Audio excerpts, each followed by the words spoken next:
Good morning అండి. ఈరోజు మనం మాట్లాడుకునేది జూబ్లీస్ నియోజకవర్గం ఎవరు గెలుస్తారు అంటే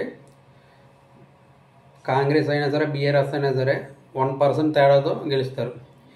ఎవరో నగ్గినా సరే దుప్పగా ఎలక్షన్ ఎంత టఫ్గా జరిగిందో సేమ్ అదేలా ఇది కూడా జరుగుద్ది. ఎందుకంటే మాగంటి గోపీనాథ్ గారు మీద ఉన్న సానుభూతి, అలాగే ఎడ్యుకేటెడ్స్, అలాగే ఇక్కడ కమ్యూనిటీ పరంగా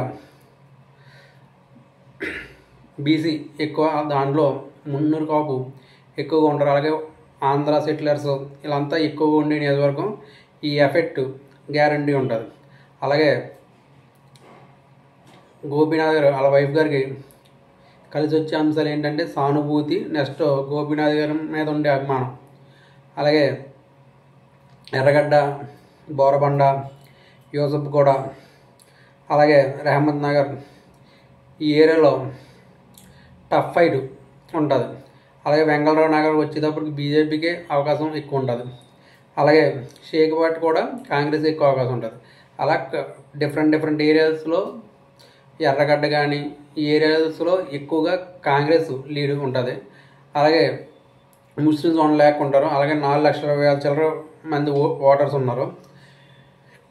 ఈ ఎలక్షన్ రేవంత్ రెడ్డి గారికి చాలా అవసరం. ఎందుకంటే దీన్ని నిలబెట్టుకుంటేనే గ్రేటర్లో విజయం సాధించగలరు. ఎందుకంటే గ్రేటర్లో అంతకుముందు ఎలక్షన్లో బీజేపీ 48 సీట్లు వచ్చినాయి కార్పొరేటర్స్.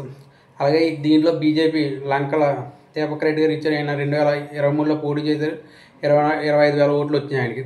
అలాగే ఇప్పుడు సెటిలర్ ఓట్స్, అలాగే బీజేపీ నెక్స్ట్ ఏపీ నుంచి చంద్రబాబు నాయుడు గారు, నెక్స్ట్ పవన్ కళ్యాణ్ గారు వచ్చి కానీ బీజేపీకి సపోర్ట్గా చేస్తే ట్రయాంగిల్ ఫైట్ జరుగుద్ది. 3 పార్టీలు కూడా టఫ్ ఫైట్లో ఉంటాయి. లేదు సెటిలర్స్ ఓట్లు అటు ఇటుగా ఉంటే మాత్రం బీఆర్ఎస్కి కాంగ్రెస్ గట్టి పోటీలో ఎవరు నగ్గినా సరే 2,000 ఓట్లతో గ్యారంటీ నగ్గుతారు.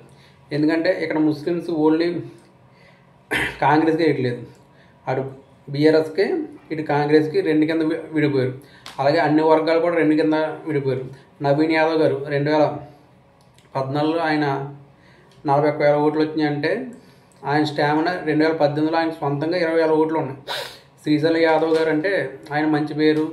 ఆయన అంతకుముందు టీడీపీ 99 టైంలో టికెట్ ఆశించినప్పుడు 1,00,000 మందితో చంద్రబాబు నాయుడు దగ్గరికి వెళ్ళారు. ఆయనకుండి వెయిట్, కొన్ని సెటిల్మెంట్లు కానీ ఇలాంటివన్నీ కూడా నవీన్ యాదవ్ గారికి కలిసి వచ్చే అంశాలు. అలాగే నాగంటి గోపీనాథ్ గారు ఆయన మీద సానుభూతి, ఆయన చేసిన డెవలప్మెంట్, రెహమత్ నగర్ ఆ ఏరియా కానీ ఇలాంటి ఏరియాల్లో కూడా ఆయన గట్టి పట్టు సంపాదించారు. అందుకని ఈ ఎలక్షన్ టఫ్ ఫైట్లో ఎవరు నగ్గినా, కాంగ్రెస్ నగ్గినా, బీజేపీ నగ్గినా, నెక్స్ట్ బీఆర్ఎస్ నగ్గినా 2,000, 3,000. ఒకవేళ బీజేపీ ఫామ్లోకి రావాలి అంటే అగ్రనాయకులు దిగి, అంటే యోగి ఆదిత్యనాథ్ గారు నెక్స్ట్ వస్తారు అంటున్నారు. అది ఎంతవరకు కరెక్ట్. అలాగే చంద్రబాబు నాయుడు గారు, పవన్ కళ్యాణ్ గారు అలాంటి వాళ్ళు వచ్చి క్యాన్వర్ చేస్తే మాత్రం ట్రయాంగిల్ వైజ్, లేకపోతే మాత్రం బీఆర్ఎస్, కాంగ్రెస్ ఈ 2 ఉంటాయి. బీఆర్ఎస్కి మ్యాక్సిమం అవకాశం ఒక 2,000 ఓట్లతో ఉంది. కాదు ఎవరు నగ్గినా సరే 1% ఓట్లతో నగ్గుతారు.